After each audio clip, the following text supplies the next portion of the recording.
It's recommended to calibrate the printer whenever you're changing your media type. For most media types, auto-calibration is adequate.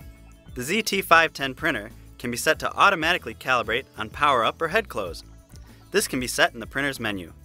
In order to place the image in the correct position on the media, you must first identify the features in the media you'd like the printer to detect.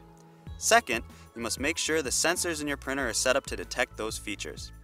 Most media contains features that identify the start position. First, select your media sensing feature in the menu. If your media has a gap, also referred to as a web, or has holes or notches, select Gap Notch in the menu. If your media has a black mark on the underside of the media, select Mark in the menu.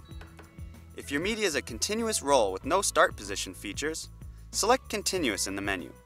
Please note that the label length on continuous media is controlled by the file you're printing. Now, load the media and ribbon. Make sure the media and ribbon are fully inserted.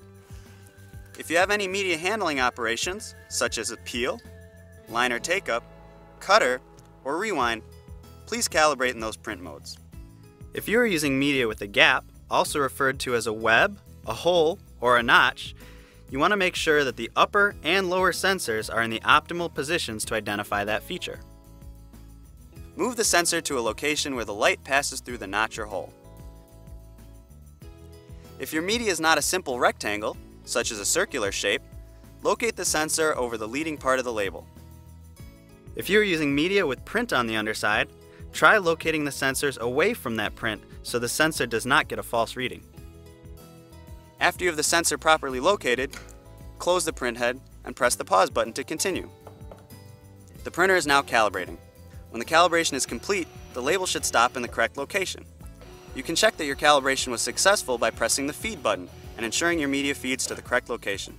If you're having difficulty calibrating your printer consistently, it's recommended you perform a manual calibration.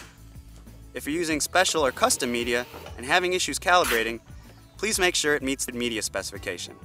If this video is helpful and you'd like to see more videos, please like this video.